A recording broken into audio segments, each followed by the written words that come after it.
Good afternoon, everyone, and welcome. We are about to begin the Legal Diversity Pipeline Program Best Practices discussion. And today, the street law team who will be leading our discussion are Erica Wang and myself.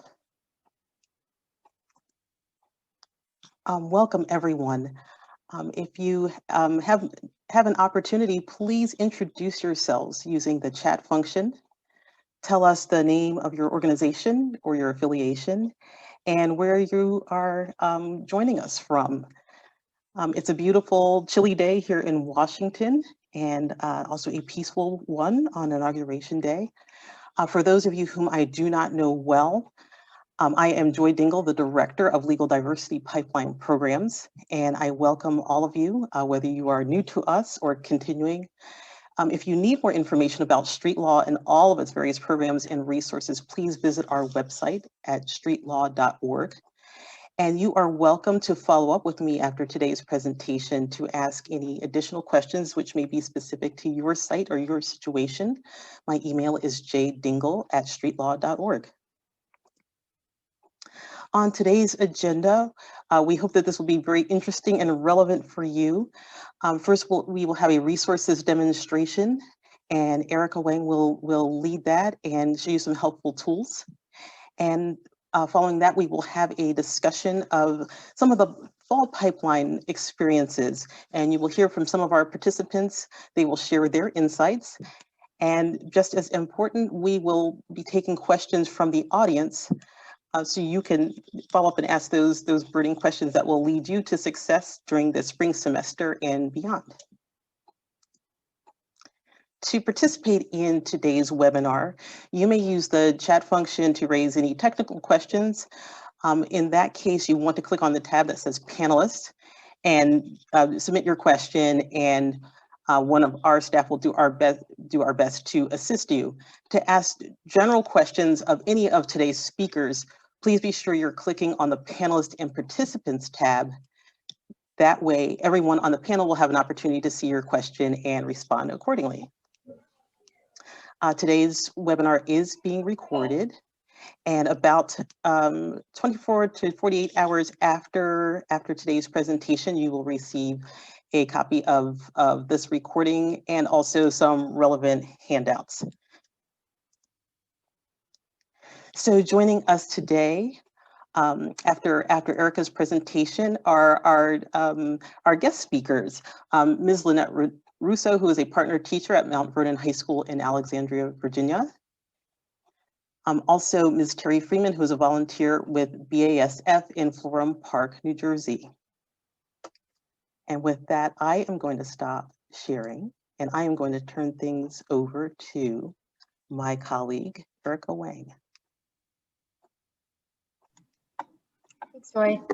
Hey, everyone. Thanks for introducing yourselves in the chat. It's great to hear from everyone. So what I'm going to be doing is I'm going to be showing you two of our very useful resources, which is the Pipeline e-library and our guide to student feedback forms. So I'll be doing a run through of both of those. And so I'm going to share my screen so that you can see where to go. On just a second.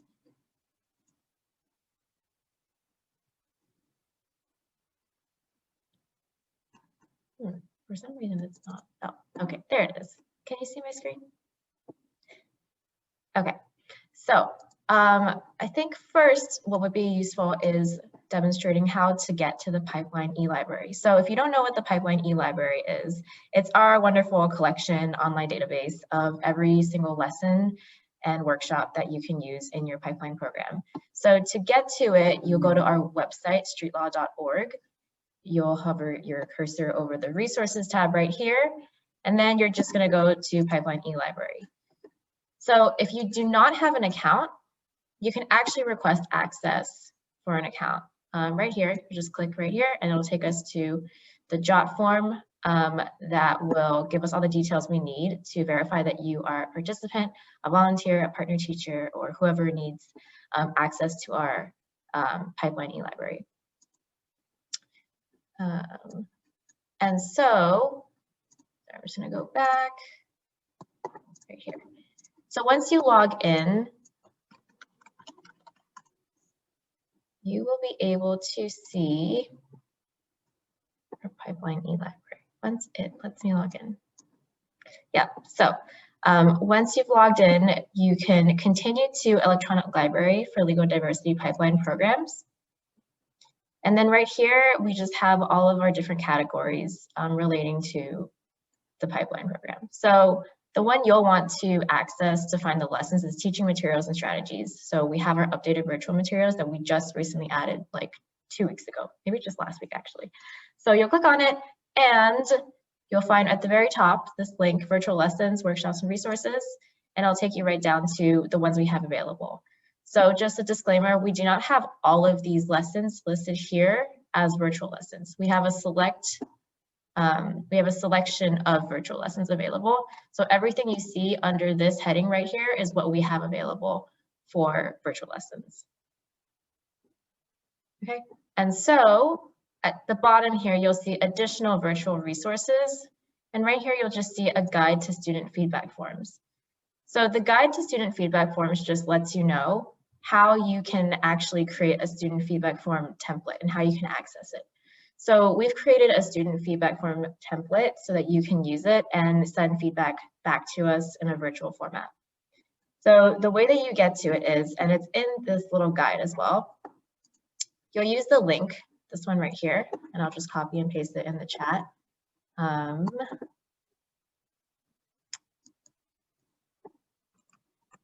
copy and paste it in the chat, and that's how you get to it.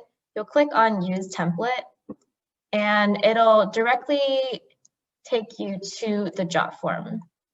And so once you're in the jot form template, you'll be able to edit the form according to your company, firm, location, etc., and all of the topics that you've used here. And then once you've submitted anything, for example, if I'm just gonna like write anything, it should come back to your homepage. So after a student submits the feedback form, you'll go back to just jotform.com,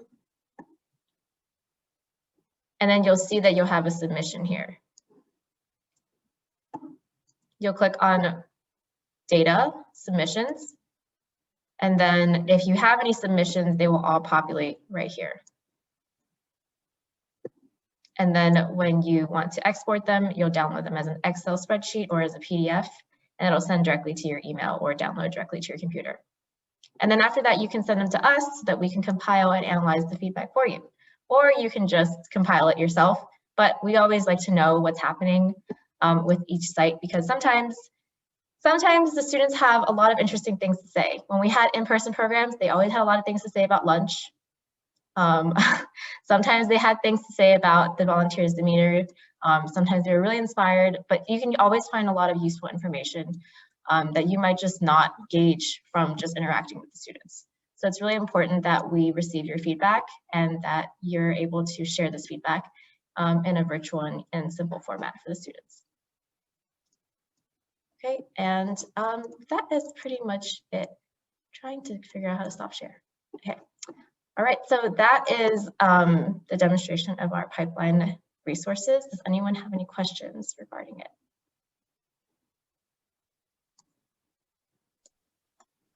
Thank you so much, Erica. Yes, audience members, please feel free to put your questions for Erica directly in the chat.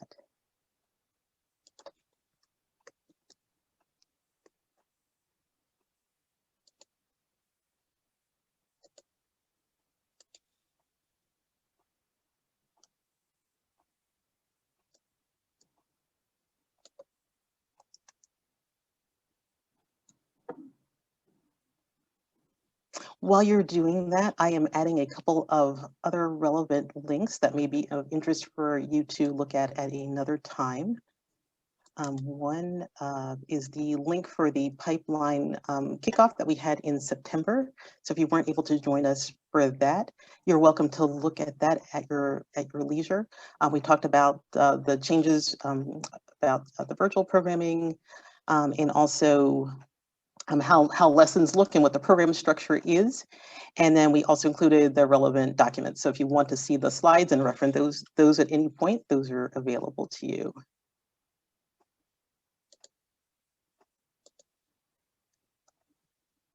All right, and if you don't have any questions now, you can always send them to me or Joy. I don't think the slides included my email, so I'll just include it here. It's just ewang@streetlaw.org. Great, thanks so much, Erica.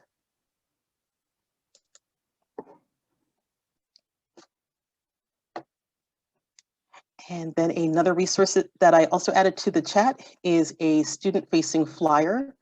This was something that we did not have available in the fall semester, but after feedback from volunteers, our communications team was able to put together a really nice looking flyer that helps enhance the introduction of the program. So while our partner teachers do a really great job getting students prepared and excited, it's also nice for students to have something a little bit more tangible that they can look at online and be reminded of what the program is all about. So we hope that you find that useful, and we welcome any feedback you do have on that as well. You'll find the link for that in the chat.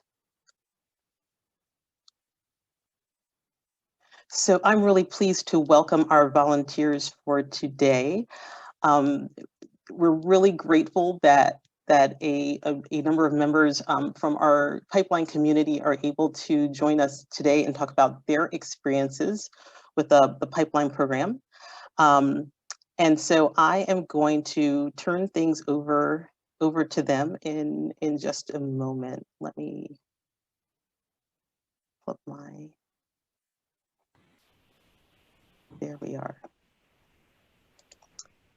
Okay. So I will ask our three guests for today to introduce themselves to the audience, and then I will follow up with some questions. Lynette, why don't we start with you? Let us know your affiliation and the name of the company that you worked with, and we'll just go down the line. Hi, I'm Lynette Russo. I'm from Alexandria, Virginia, and I am a high school teacher at Mount Vernon High School. And the partner company that I worked with was Capital One in Tyson's Corner, Virginia. Thanks so much. And then next on my screen is Jasper. Can you unmute for a moment and introduce yourself?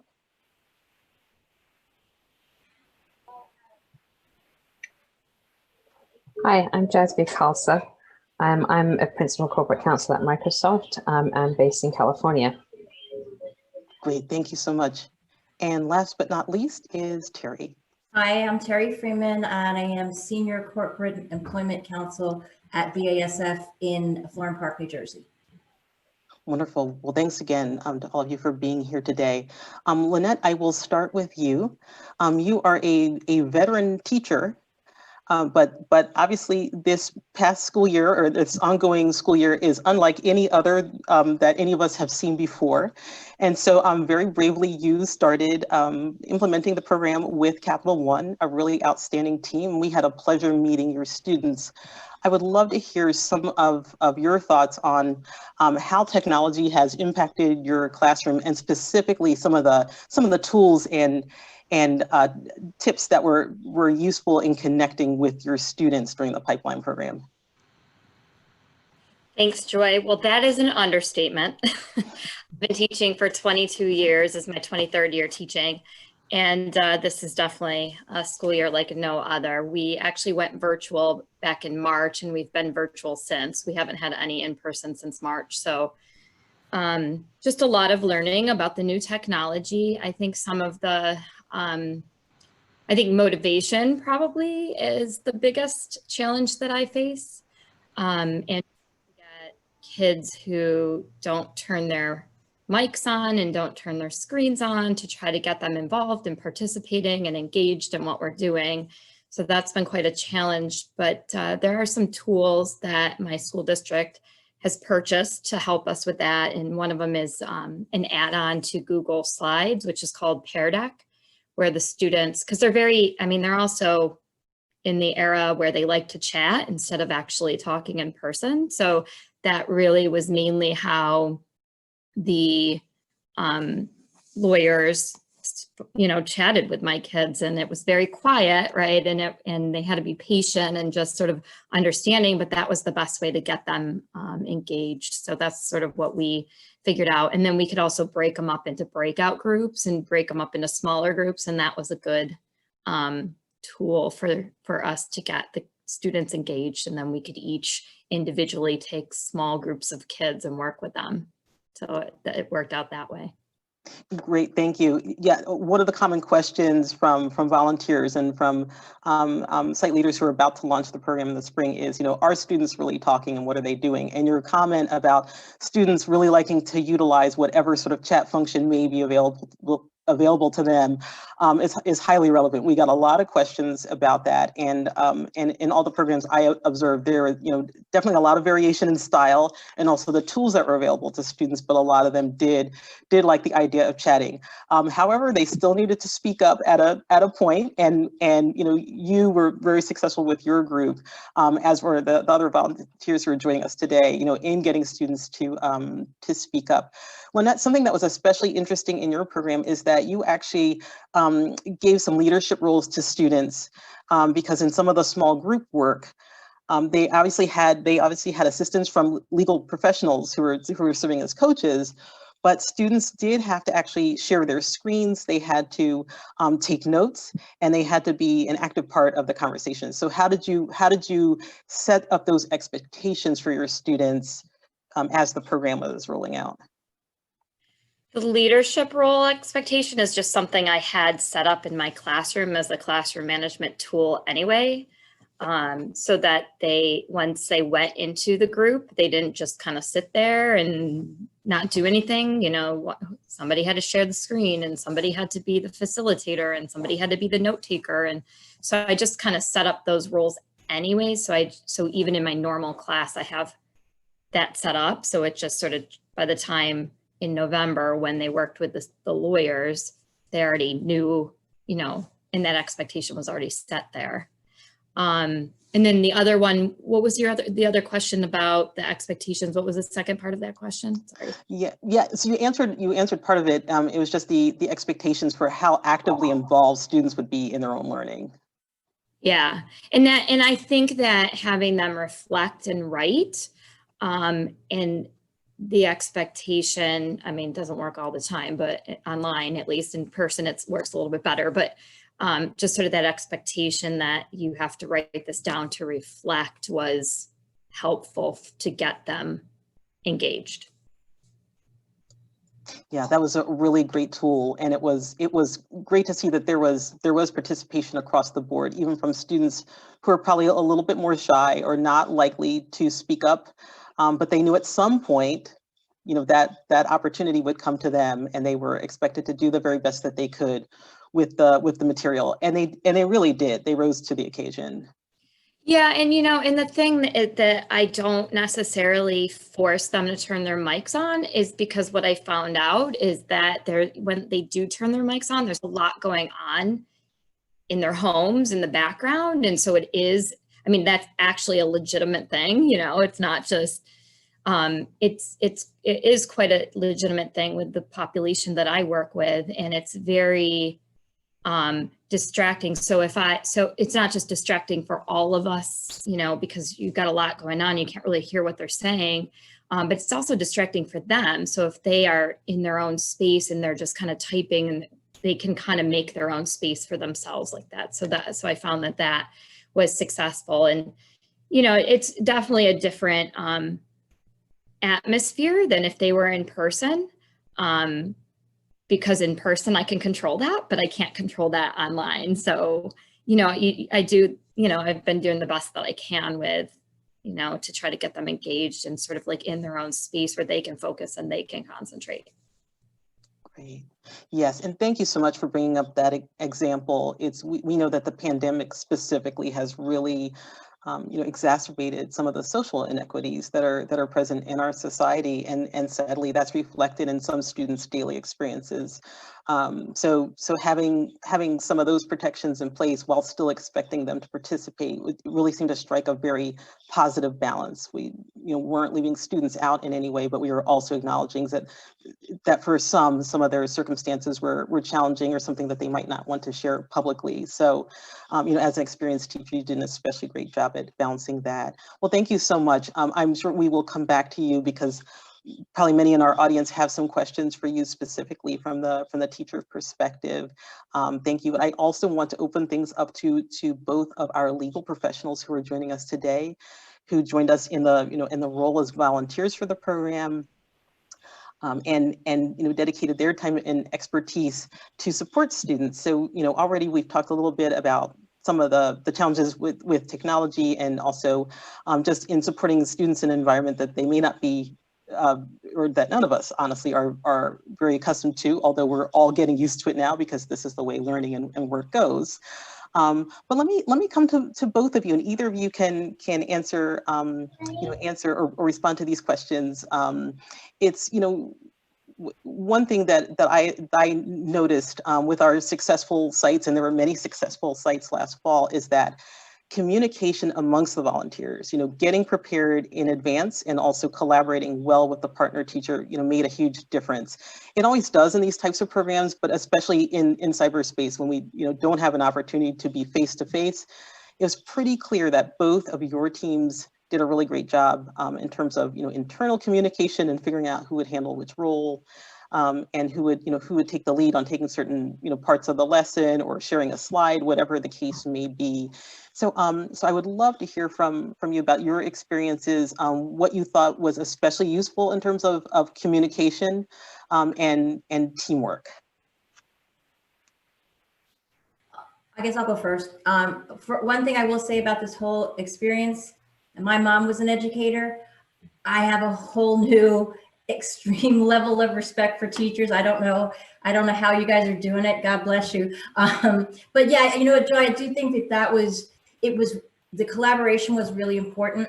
I know, because I had never done this before, certainly never done it virtually before. So one of the things that was helpful for me was, and I was towards the end of the program, the Moot Court, or Moot Court, but I found it very useful to attend almost all of the sessions ahead of mine, because we didn't have those leadership roles set up as far as the kids go. So it was really useful to kind of learn the personalities of the students, so that by the time they got to the Moot Court, you kind of knew which students were more comfortable being vocal. And so you knew that you could encourage them, push them a little bit more, and that there were certain students that were not going to participate, or that are only going to participate by way of chat. So that for me was like, in our group, I think was very helpful, because by the time you get to the Moot Court, it's supposed to be all about them. And so we kind of knew going into the prep part of that session, who was probably going to be our stronger folks. So that was useful. Like you said, I mean, as far as meeting with the team and really assigning out, prep was key, signing out who was going to do what. And when it got to the students, especially in the earlier sessions when they weren't as participatory, again, having been there and seen what had happened, that made us really concentrate on coming up with 5 or 6 or 7 different ways to ask the students the questions, so that and what I think some of my colleagues were amazing at, asking a question, and if the students didn't really understand, tying it to a real life situation that they might understand, which was great. Making sure, when they were struggling with how to answer things, tying back to the very first session where one of my colleagues pointed out, even the Supreme Court doesn't agree on things sometimes. So there really isn't a wrong answer, which then opened kids up, because they weren't I think maybe they didn't feel as vulnerable, like they were going to get it wrong in front of the lawyers. So I think that was really helpful, because you don't have the ability to feed off of one another like you might in real life. So it really took planning more ahead of time, so that you were prepared to hand off, and you knew where, if you weren't getting participation, that was the time to ask that question 5 or 6 different ways, so that you figured out how to get them out of their shell and how to get them to participate. And then it was also good because we planned, when you're talking, you can't necessarily, it's new to me, I'm not real good at talking and watching the chat box. So that was helpful, tag teaming each other so that, we were constantly responding when we did have kids that were participating more by way of the chat box. That somebody was always watching that and chiming in and letting whoever's handling that particular topic knew that there were questions waiting for them. So yeah, a lot of it is really, like you said, it's a lot of prep, a lot more prep work. After the first couple sessions, I was like, oh, I really got to go over this material and think about how this is going to go. There's not a whole lot of room for spontaneity in this format. At least I didn't feel comfortable like winging it. I'm like, no, I'm gonna have to do the work. This is, you got to really know this stuff and figure out how to best provide it. And then, like you said, just being a team and dividing and conquering and so that you can give them a rich experience.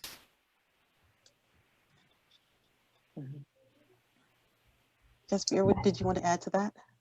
Sure. Thanks, Terry, for sharing your experiences.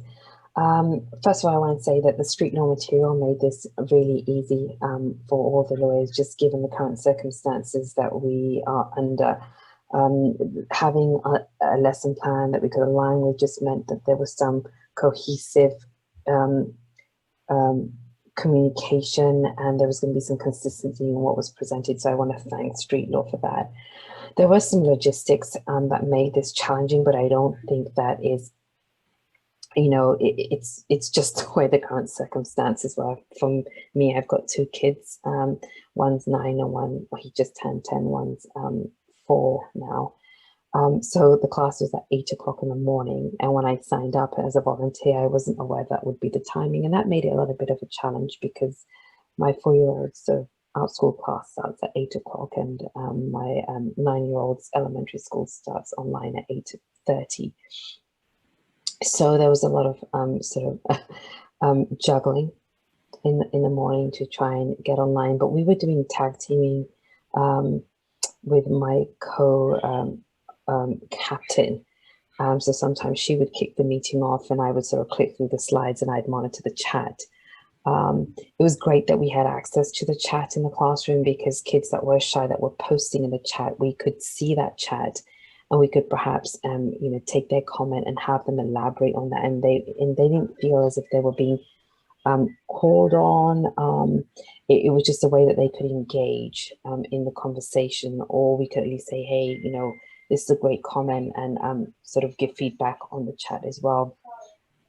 Of course, it was a little bit of a thorn in my side that we weren't able to use the breakout rooms, but again, from a security perspective, we can understand why it all worked out in the end. I do want to say that, but it did make it a bit of an interesting challenge to try and do Moot Court and prepare everybody. But that being said, because we did it in an open forum, it's like everybody could learn about the other person's role, and they could sort of learn from that chat that was taking place, because it was taking place in the open. So I was thinking that would be a little bit like, kids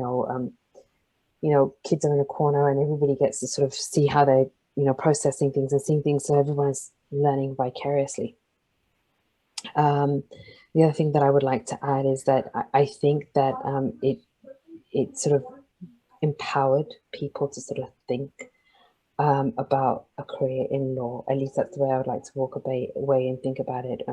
There was a lot of emphasis on our side that, hey, make sure you're just wearing your regular clothes, don't dress up for this event. And for those of us that are first generation lawyers, emphasize that. So we had quite a diverse set of volunteers. I'm sure that Terry's team did as well. And we asked everyone to sort of emphasize their sort of background, and if they were a first generation lawyer, because that can be really empowering, for people that are thinking and considering law as a career. The last thing you want to think about is that, oh, well, this person's come from a new generation of lawyers. They've had a head start, because that's not always the case. Thank you both. There were so many amazing points that you made there. I know we can't get back to all of them, and we definitely want to make sure that our audience have an opportunity to follow up and ask some of their questions as well. But as it happens, both of our legal professionals who are joining us today, both were involved with the Moot Court online, and Moot Court is probably one of the most difficult elements or activities to coordinate, even when we're in person. You know, so street law certainly had the challenge of rewriting materials in a virtual format to try to accomplish the main goals of a moot court. And for those of you who are not as familiar with the term, essentially a moot court is a simulation of an oral argument in a case that has been granted an appeal. So an unhappy party asks a judge or panel of judges to hear a case and essentially read arguments ahead of time, and then hear each side argue why their case is the strongest. And so replicating this online was definitely a challenge for us. And we've written a few of these in the lifetime of street law, but translating it over, we knew we had to test it out ourselves. And then we had to try to support volunteers in carrying that out. And both of you did a really beautiful job. And a lot of it had to do with the things that you've already mentioned. What's also interesting, just something that jumped out to me, is that it's true that in both cases and in many other at many other sites that I observed, even shy students were able to participate because many of them either had the open format that Microsoft had because they were not allowed to be in breakout rooms, or in the case of BASF, they could use the breakout rooms. But in both situations, the teachers were so helpful in terms of setting up ways for students to be able to talk with each other independently through something such as like shared documents, where students can still do some planning and they can do it in smaller groups and independently. So the other group is not aware of what their strategy is, or which elements of the law they're going to emphasize most to persuade the panel of judges. And so something like that was a very helpful tool that many of our educators used to assist the absolutely amazing support that came from volunteers like yourselves. But those are definitely some things that jumped out to me. I do encourage our audience, if you have any questions for any of our guest speakers, to please go ahead and put them in the chat. I always have more questions I can ask, but we do want to make sure that we have leave ample opportunity for all of you as well. One thing else I wanted to bring up for the panelists generally, and any of you can decide if you would like to respond to this, are two main ideas. One is this whole idea of just exercising patience, that most things in cyberspace just take more time. And we're all learning that, those of us who now, use video conferences to carry out parts of our work. And those of you who are in the classroom regularly, having to translate things online, they just don't happen as quickly as they do in person. So I would love to hear any advice you may have for our audience members about patience, and especially why wait time is so important, so that students have time to think and then respond.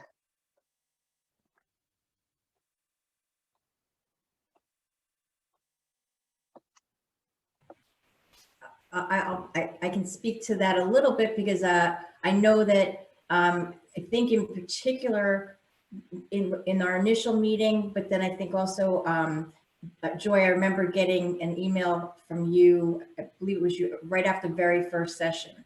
And you emphasize that, is to be patient and to wait and give the students an opportunity to think. Because I know me, I have a tendency to want to fill empty space, and having gotten to that, like I said, where I figured out a way to ask a question 5 or 6 different ways, I would consciously think of what you said, because I might not have had to ask it a second, third, or fourth time if I just waited for a second and let them figure out what I was asking.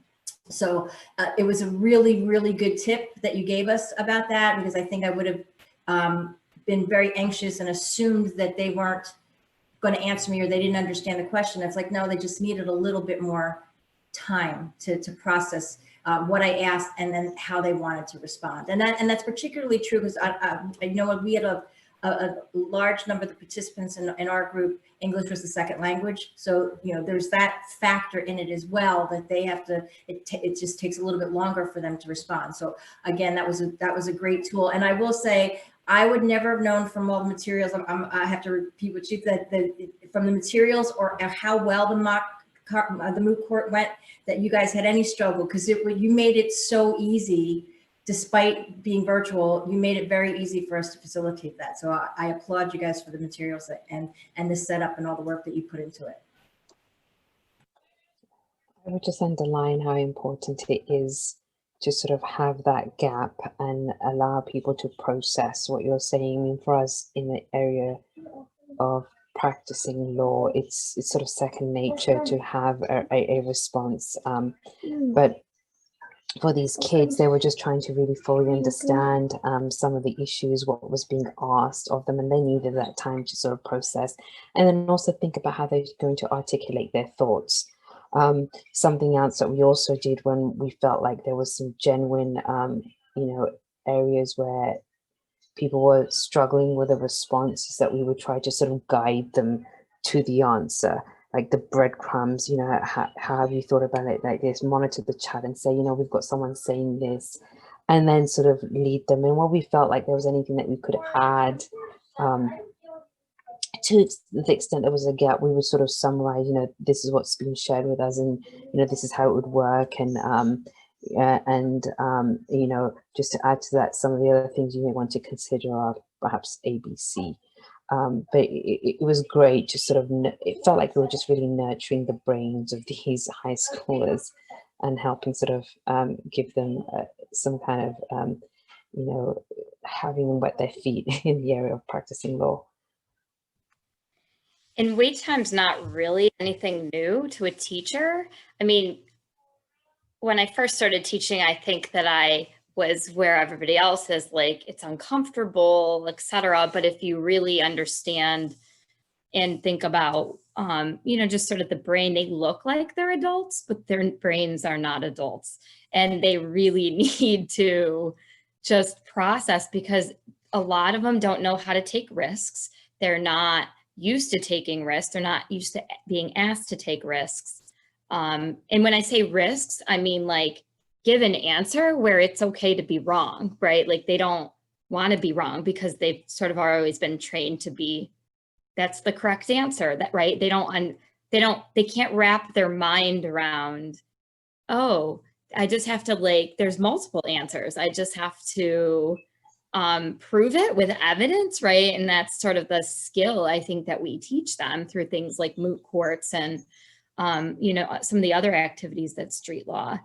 So wait time is definitely important for that. So it's a, you know, I think it's a combination of risk taking. It's a combination of, they're also very concerned with how people view them and their peers view them. So that's a thing, you know, and so you just have to think about that and just take a moment. And the wait time is definitely uncomfortable, but it is definitely needed for them to be able to even just process the information, because some of the terms and this is all new to them, right? Some of it's the first time they've ever seen it too. That's a great point, Lynette, and not something that I had sort of considered in that way. I mean, if you look at subjects like math or science, there is a definitive answer, whereas in some of the social sciences and where law perhaps sits, there isn't a clear-cut answer. It's more interpretation, and you can substantiate your claim with evidence, but it's a totally different way of thinking because you're interpreting, and it requires a little bit more time to sort of like really process, okay, what is it you're going to say and why are you saying that? It's a different way of thinking. Law school puts you through it, and so does a bar, so you can have a snappy response like that. But for high schoolers that are doing that for the first time, they're not. And perhaps next time, you know, should I have the opportunity to volunteer, that's something that we can emphasize. There is no right answer. What we're looking for is just seeing how you would, you know, substantiate your argument here. You'd be surprised at how many kids, you know, kind of look at you like, what do you mean there's not a right answer? It's really a little, sometimes it's a little bit of a new concept to them. So it's good, obviously, for them because they're able to be more creative as long as they're able to back it up, right? With evidence, they can't just make up anything, right? They have to actually be able to back it up. And it's a skill that they are just starting to learn in high school, really.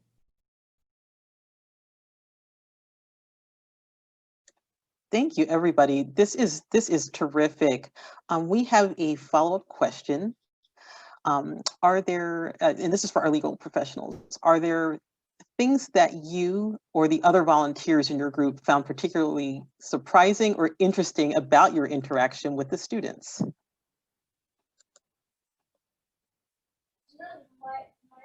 I think in terms of surprising and you know, it would be how some of the kids really cared about the subject and they were really, really engaged. And they were really, really smart about it too. And that was a little bit of a surprise because we didn't know what to expect in an online environment. Engagement can be difficult when you're online. What was interesting, I found the subject rather interesting. We had the First Amendment and cyberbullying. And the cases that had been selected sort of really related to things going on at school. And I think it was something that you could just really relate to. And on top of that, we just had this, you know, political climate in the country that sort of also you know, related to what we were teaching as a class. I think it could make it easy for kids to engage. And that was a bit of a surprise. I mean, a good surprise, that is. I do, you're right. I think that the timeliness of the subject that we had was just perfect.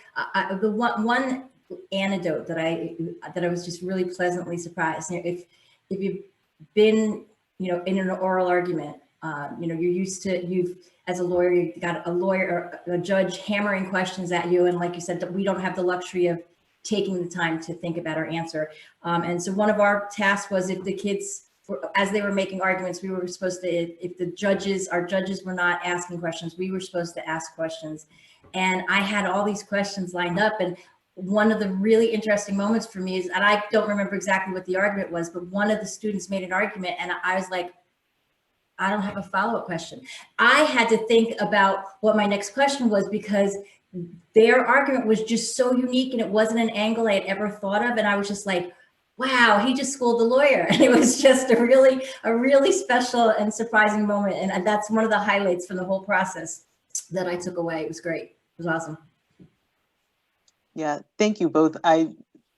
What I love most about this job are the really remarkable young people I get to meet, you know, and at certain points during the semester on a weekly basis. It is absolutely amazing what is going through their heads.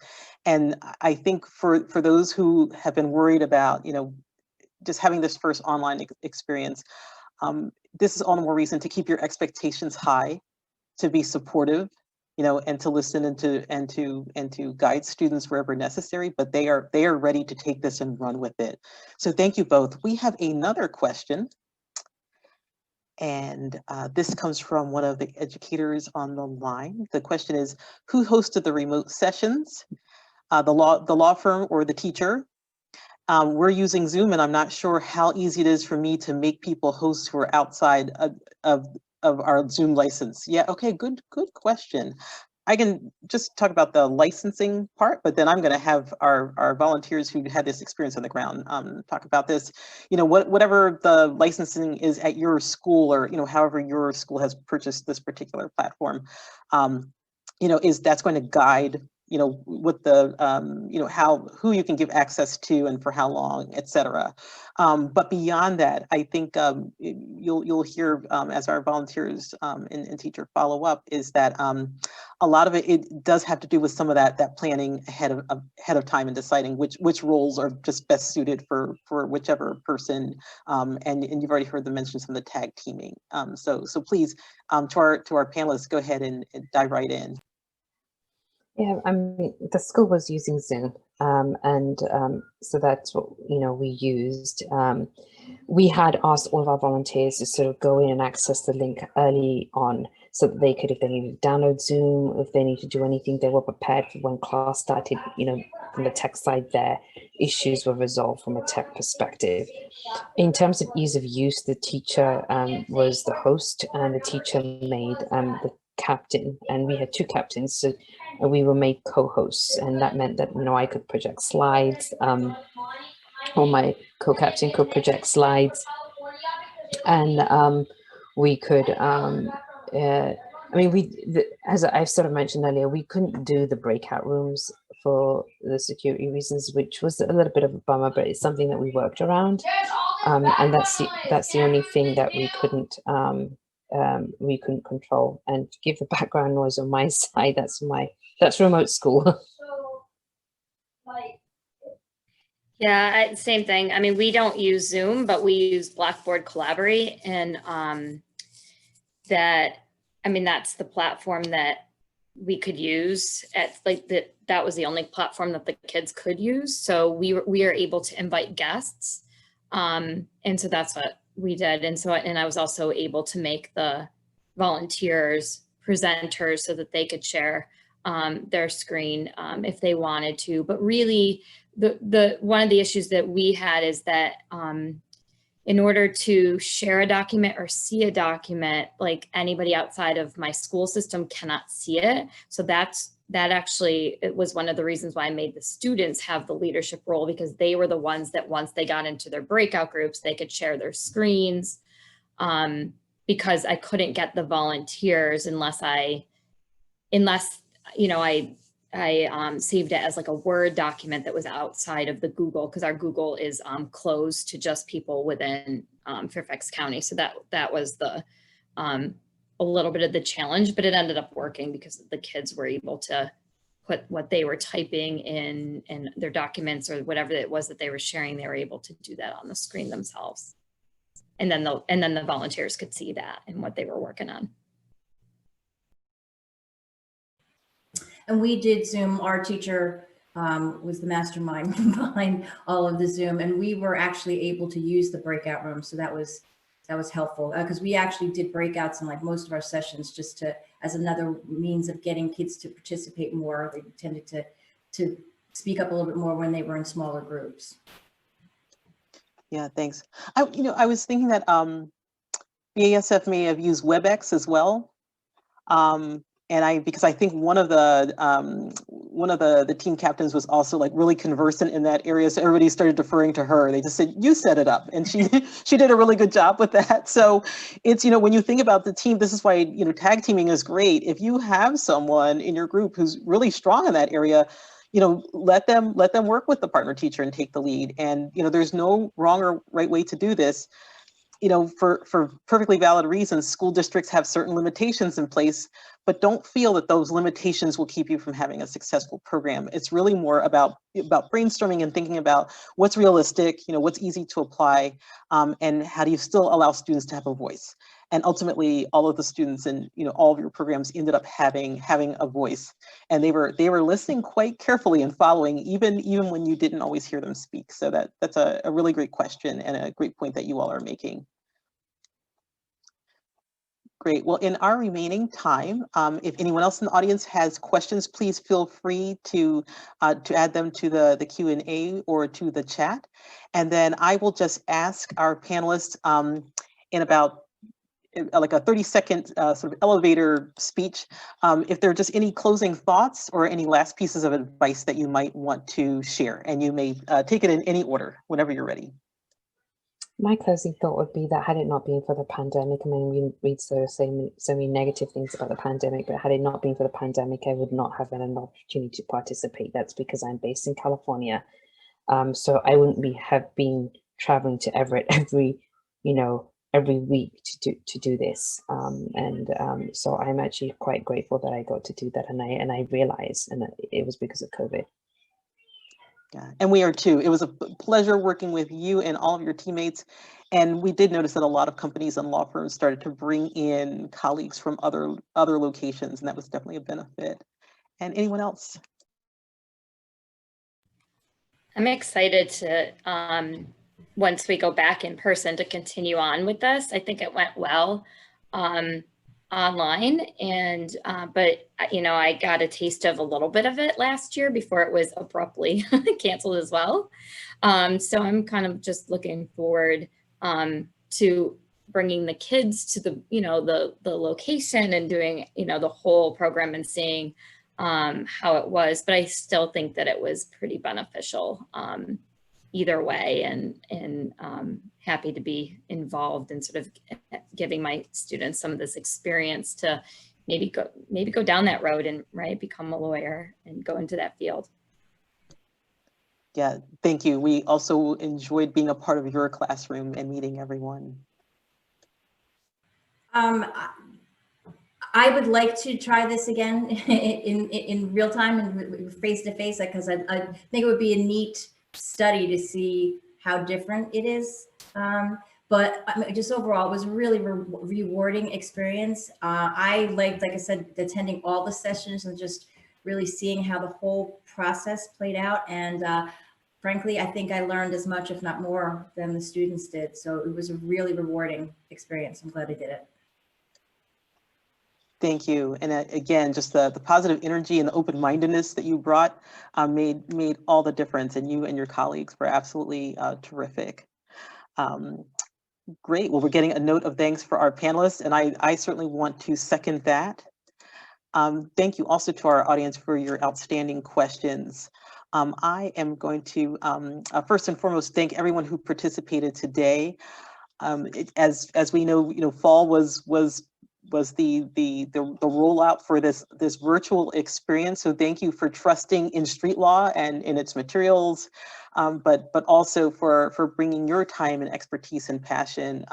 Many students remarked that they would also like to have this experience in person, but they still felt really excited. They felt included and respected, even online, and that's really quite a testament to how hard our partner teachers and volunteers work. So thank you all.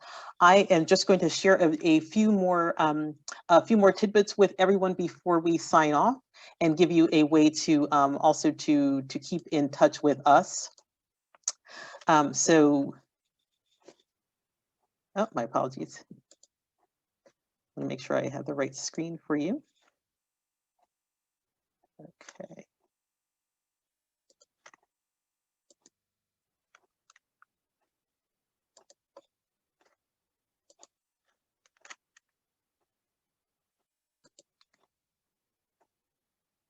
So first and foremost, we want to make sure that all of you have an opportunity to follow Street Law online and through social media. Our handle is Street Law Inc. And also, after today's presentation, you will be presented with a short survey. We would love your feedback. We get ideas for these types of discussions from our audience members and members of the street law community. So please take a moment and share all of your thoughts with us and suggest any ideas for how we can bring additional information to you. And please do not hesitate to keep in touch. You can always email me at jdingle@streetlaw.org. Thank you so much, everyone, for attending today, for the really great conversation. And we look forward to reconnecting with all of you, whether it's virtual or one of these days when it's safe to do so in person. In the meantime, everyone, please stay well. Thank you. Do keep in touch, and we look forward to connecting with you next time. Thank you. Thanks. Thank you. Bye.